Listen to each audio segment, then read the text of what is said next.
50,000 টাকা জড়ো করে মৌলভী সাহেব আসলো, একদম সে করে টুনির মা গল্প শুনিয়ে দিয়ে, টুনির মার গান শুনিয়ে দিয়ে একদম 60,000 টাকা নিয়ে চলে গেল। সবারই কালেকশন করা চান্দা উপকারে ভরে চলে গেল। আর শিখতে কি পারলাম, ওই যে হাঁস মুরগির গল্প, মুরগির ডিম আর হাঁসের ডিম আর কি কি এসব গল্প শিখিয়ে দিয়ে চলে গেল 60,000 টাকা নিয়ে। কম ভালো, কম ভালো বক্তারা। বক্তারা যে সুর হয় একটু সুর, সুবহানাল্লাহ। তো বক্তারা কইলি কি বলে, ইলাই কইলি দিন দুনিয়ার কথা, এটা কি কইলি বলে ইলাই কইলি দিন দুনিয়ার কথা, কিন্তু সুরটা সেই একদম ফাটে দিয়ে তো সুরটা সেই। ও মানে 2 ঘন্টা বক্তব্য শুনেছে, কিছুই শুনেছে, খালি সুর শুনেছে।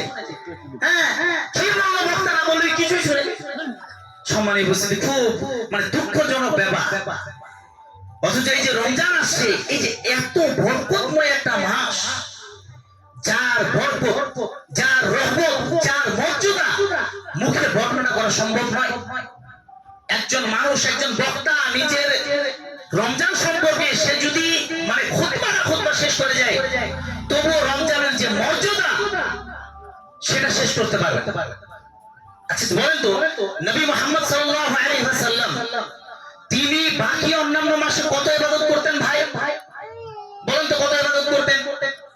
আয়েশা রাদিয়াল্লাহু তাআলা আনহা বলছেন, মা আয়েশা বলছেন যে নবী মুহাম্মদ সাল্লাল্লাহু আলাইহি ওয়াসাল্লাম অন্যান্য দিনে এত ইবাদত করতেন, এত ইবাদত করতেন যে ওনার পা দুখানা মানে একদম ফুলে যেত।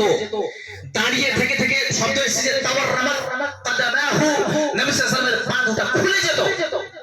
কিয়াম করে করে লম্বা দাঁড়িয়ে থেকে থেকে তাহাজ্জুদের সালাত আদায় করে নবী সাল্লাল্লাহু আলাইহি ওয়াসাল্লামের পা দুটো ফুলে যেত। সেই নবী জনাবে মুহাম্মদুর রাসূলুল্লাহ সাল্লাল্লাহু আলাইহি ওয়াসাল্লাম যখন এই রমজান মাস আসতো, তখন তিনি আরো জোরালো ভাবে প্রস্তুতি নিয়ে নিতেন। তাহলে ভাবুন তো তিনি মুহাম্মদ সাল্লাল্লাহু আলাইহি ওয়াসাল্লাম কেমন করে প্রস্তুতি নিতেন। অন্যান্য দিনে যিনি কিয়াম করে, যিনি রাতের তাহাজ্জুদের সালাত পড়ে নিজের পা ফুলিয়ে দিচ্ছেন, তাও তিনি এই রমজান মাসে সেই ইবাদতটাকে যথেষ্ট মনে করছেন না। তিনি মনে করছেন যে এই রমজান মাসে আরো এর থেকে বেশি ইবাদত করার প্রয়োজন আছে। অথচ তিনি মুহাম্মদ সাল্লাল্লাহু আলাইহি ওয়াসাল্লামকে, যার ব্যাপারে আল্লাহ রাব্বুল আলামিন সূরা ফাতিহার মধ্যে বলছেন, ইন্না ফাতাহনা লাকা ফাতহাম মুবিনা লিয়াগফির লাকাল্লাহু মা তাকাদ্দামা মিন যামবিহি ওয়া মা তাআখার। হে নবী মুহাম্মদ সাল্লাল্লাহু আলাইহি ওয়াসাল্লাম, আমি তোমার বিগত যতগুলো গুনাহ করেছো, আল্লাহ রাব্বুল আলামিন বলছেন, হে মুহাম্মদ, হে আমার বান্দা, হে আমার নবী, তুমি বিগত যত গুনাহ করেছো, আগামীতে যতগুলো গুনাহ করবে, সমস্ত গুনাহর ক্ষমা আমি তোমাকে দিয়ে দিলাম, সমস্ত গুনাহ তোমার মিটিয়ে দিলাম। কে? নবী মুহাম্মদ সাল্লাল্লাহু আলাইহি ওয়াসাল্লাম, যিনার বিগত এবং আগাম গুনাহ আল্লাহ রাব্বুল আলামিন maaf করে দিয়েছেন দুনিয়াতে, কোরআনে ঘোষণা। তিনি নবী মুহাম্মদ সাল্লাল্লাহু আলাইহি ওয়াসাল্লাম নিজের ইবাদতকে যদি যথেষ্ট মনে না করেন, তাহলে আপনি আমি কোথাকার ছাই? তাহলে আপনাকে আমাকে কতখানি ইবাদত করার প্রয়োজন এই মাসে? সম্মানীয় উপস্থিতি, খুব দুঃখজনক ব্যাপার।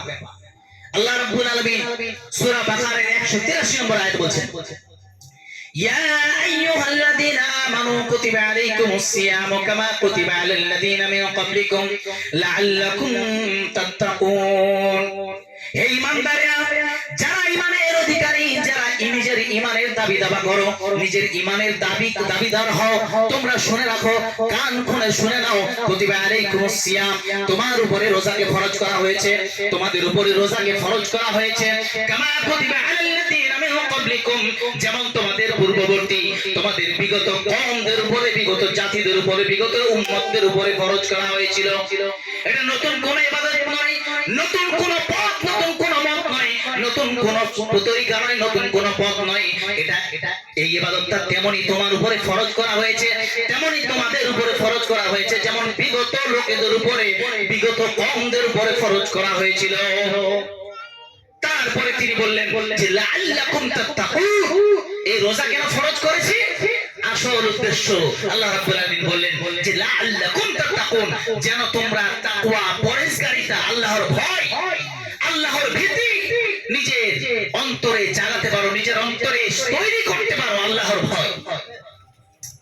আমার ভাইয়েরা, এই রমজান মাসকে কেন্দ্র করে একজন ধনী মানুষ, একজন দরিদ্র মানুষ সকলে বুঝতে পারে, সকলে জানতে পারে যে খিদার কতখানি ঠেলা, খিদার কতখানি চাপ, খাওয়ার কতখানি ঠেলা। মানুষ সারাদিন যদি না খেয়ে থাকে, একজন দরিদ্র মানুষ সারাদিন যেমন না খেয়ে কাটিয়ে দেয়, সারাদিন যেমন না খেয়ে পানাহারে কাটিয়ে দেয়, পানাহার করে না, সব কিছু পরিত্যাগ করে, তার যতখানি কষ্ট হয়, একজন বড় লোক একজন ধনী মানুষ যখন সেই কাজগুলো করে, সে যখন রোজা পালন করে, সে যখন সিয়াম সাধনা করে, তখন সে বুঝতে পারে যে একজন দরিদ্র শ্রেণীর মানুষের কি কষ্ট হয়। সে বুঝতে পারে একজন বড় লোক একজন ধনী ব্যক্তি, সে বুঝতে পারবে যে কত ঠেলা কত কষ্টে একজন গরিব মানুষ একজন দরিদ্র মানুষ দিন কাটায়। আমি যে সব ভালো ভালো দামি দামি খাওয়ার খেজুর ফল ফ্রুট আর কিছু কিনে কিনে খায়, বাড়িতে মাছ মাংস ডিম প্রতিদিন লাগা থাকে ধনীদের বাড়িতে, কিন্তু একজন গরিব মানুষ একজন দরিদ্র শ্রেণীর মানুষ